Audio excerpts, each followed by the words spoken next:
Right here. So I have a Marauder Gen 2 synthetic, obviously. End rod, basically. Um, this is a 22 caliper Marauder.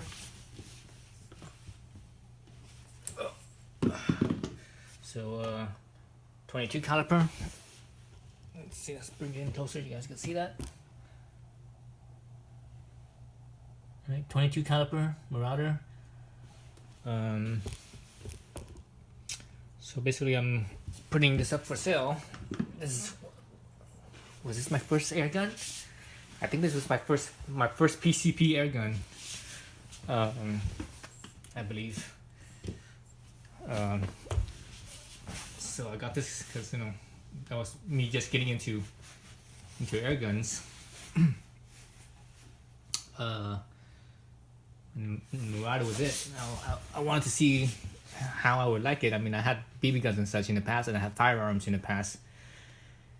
I got into air guns because back this is back when Obama was still president, and during that time, people were hoarding ammo, and ammo prices just skyrocketed, and I couldn't afford to shoot anymore. I couldn't afford to shoot firearms because I couldn't afford the ammo. And when there was ammo available, because people were hoarding ammo, so there was supply and demand. So basically, there wasn't that much ammo available, and when what ammo was available, it was really expensive. So I couldn't afford to shoot or even find ammo most of the time. But anyway, so that's why I got into air guns, and so I got this thing, and it was real fun learning about PCPs. So now it's up for sale. Because you see my other airgun videos, I have a bunch.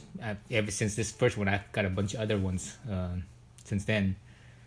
But anyways, this one's pretty much completely modified. So I have a Huma regulator, as you can see earlier in the video. The Huma regulator stick on here. So I have a Huma regulator. In there, I have a Hill air guns valve. So the Hill valve, light and hammer. I have the B Staley O-ring mods in here. I think it was 3 or 4 O-rings. I forget. Let me see what else do I have in this thing. Oh yeah, I also have a Marmot Militia barrel. Marmot Militia barrel in here. You might know them as Wicked Air rifles. So I have the barrel in here, and that barrel shoot is really good. It's the cool thing I like about the Marmot Militia Wicked Air rifle barrel is that it's not pellet fussy. Like some certain brands, their barrels, like for example FX, their barrels are very pellet fussy, so they only basically shoot JSBs, and anything shoot anything else, and they shoot like crap. But this barrel, you could shoot a lot of different ammo, and they shoot most ammos really well. JSBs do better on this because the main reason is because JSBs are very consistent, meaning their head size and also their weight is a lot more. The tolerance is a lot more precise. So basically, it's more consistent. The weight's more consistent. The head size is more consistent. So that's why those things fly so well. As compared to say the Crosman Premier ammo, the Crosman Premier ammos. These things are not very consistent in weight and size and stuff. So they don't shoot as consistently. But this is what I normally shoot with this gun, and it still shoots really tight groups. Very at 25 yards. The groups are very tight, like so. It's like dime-sized groups. And I'm not a very good shooter to begin with. So that barrel is fantastic. It's pretty pricey too. It's like I think the barrel is like $250 or something like that. So pretty expensive.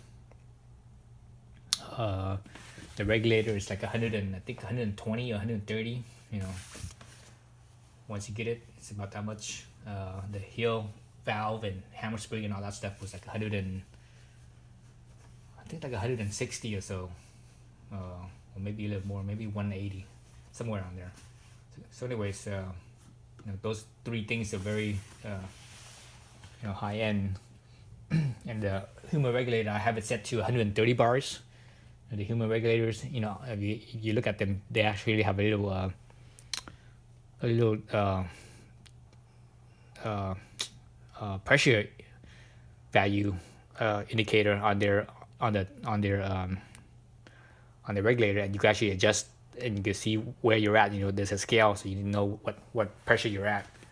So I have it adjusted at 130 bars, and this thing is shooting premiers, the Crosman premiers hollow points, 14.3 grams, shooting these pellets right now at my regulated pressure of 130 bar, and whatever hammer spring tension and striker travel at that I have it set at.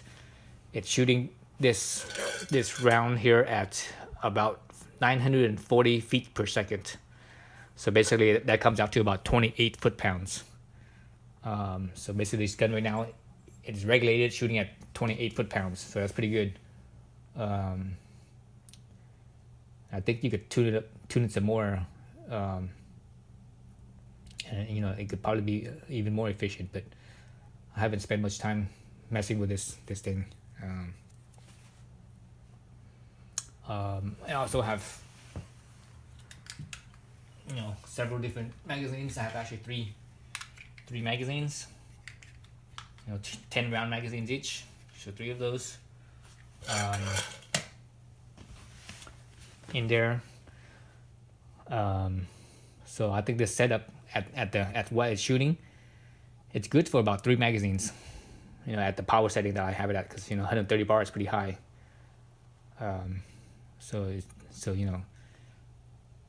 The 22 caliber, 14.3 grain, shooting 28 foot-pounds of energy at the muzzle, that's very high for that caliber, that size and that weight. Usually when you shoot with a regulated when it's usually lower pressure than that, but I have it set up pretty high.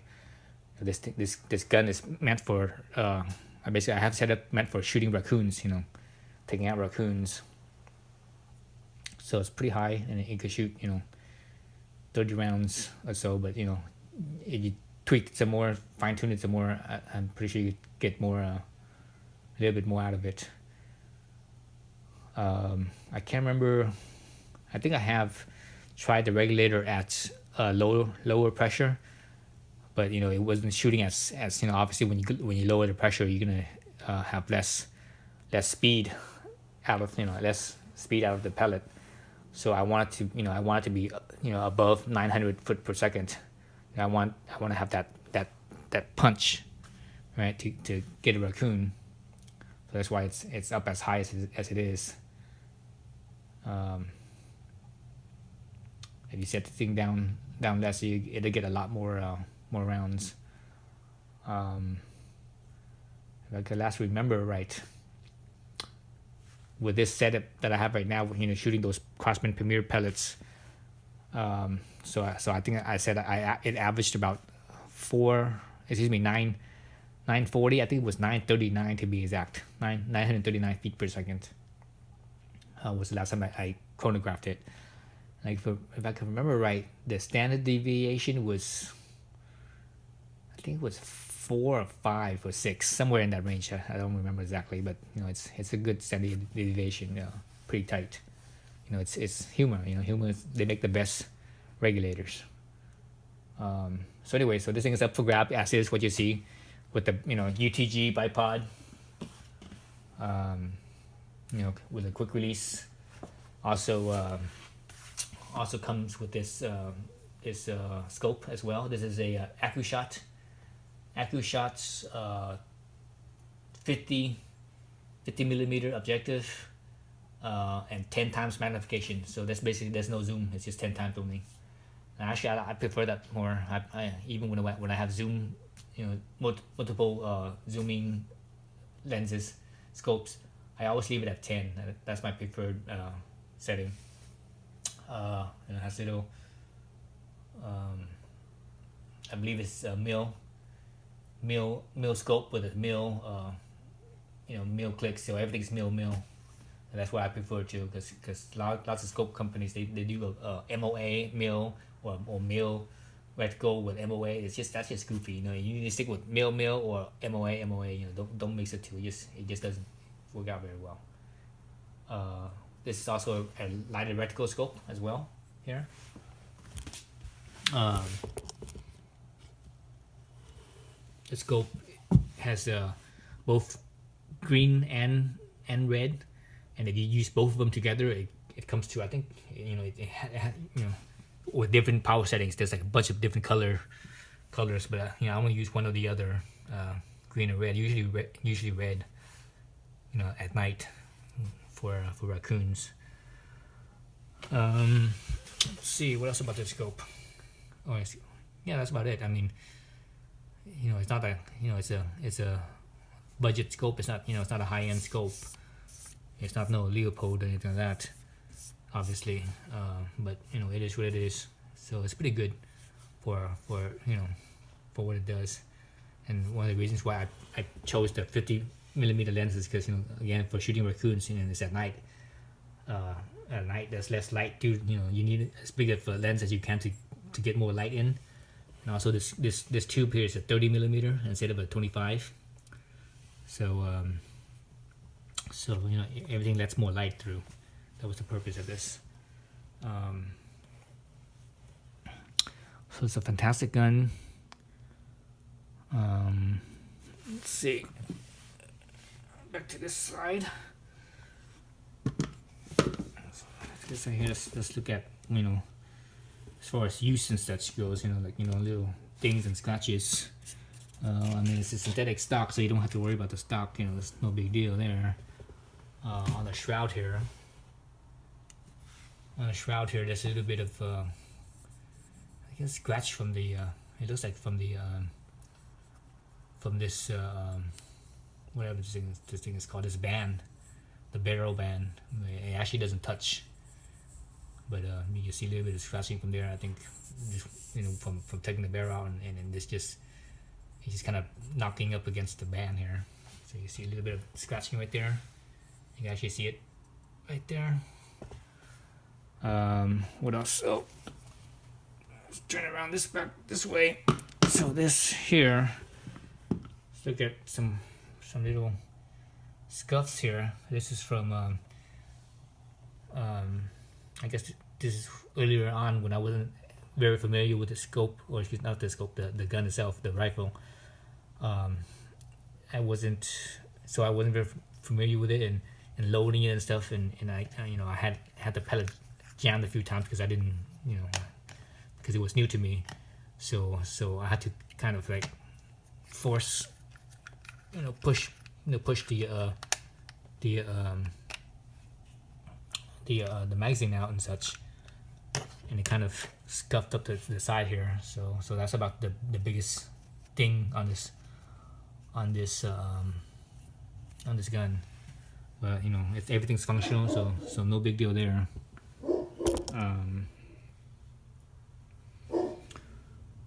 So that's all good. Yeah, so that's it. That's what I'm selling. My Marauder Gen 2. Obviously, because it's synthetic. I think Gen 1 was all the Gen 1s are all wood.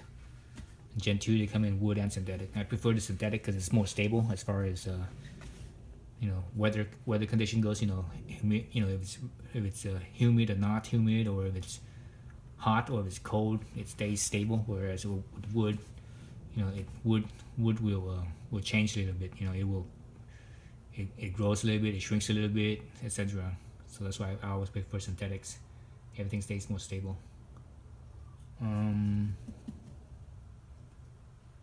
See what else.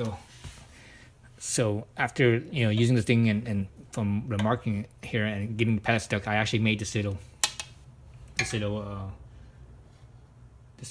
pellet thing to, so in future if a pellet whatever gets jammed in here, and you could basically from the muzzle side you just step this through from the muzzle side to push the pellet out.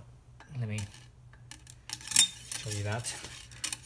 So you see right there, see where it comes out. So it pushes the pellet out.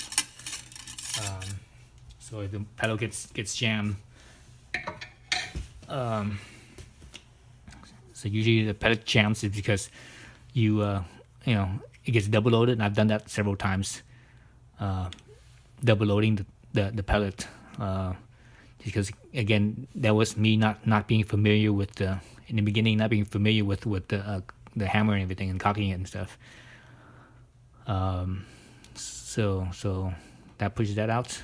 But also you need to keep the you need to keep this bolt and the tipper here lubed with a little bit of silicone lube on it, because there's an O-ring right there obviously to seal in the pressure, so that way everything shoots out the front.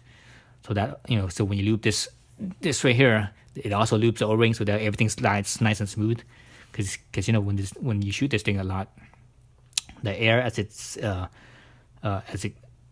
goes out, it expands, it cools, everything gets cold, so it kind of hardens that O-ring a little bit, and it also kind of dries out the O-ring as well. So, starting through it dries out O-ring, so things get kind of stuck. So keep that lubed with the silicone lube. That's about it. It's a fantastic gun. Again, it's basically as tricked out as you can make it. I don't think you can make it any more tricked out than this. The only thing that you could probably add is, instead of using the Bailey O-ring mod, you could put in the I think what they call it, the HD or HDD on the hammer side. I never came around to doing that, because when that mod first came out, I was already on. I already had other air guns that I bought to replace this one. So I never did that mod. So you could do that, and you could even get more shots compared to the Bailey O-ring mod. Yeah, so that's about it. So that's for sale. Just let me know. Just message me. All right, thanks for watching.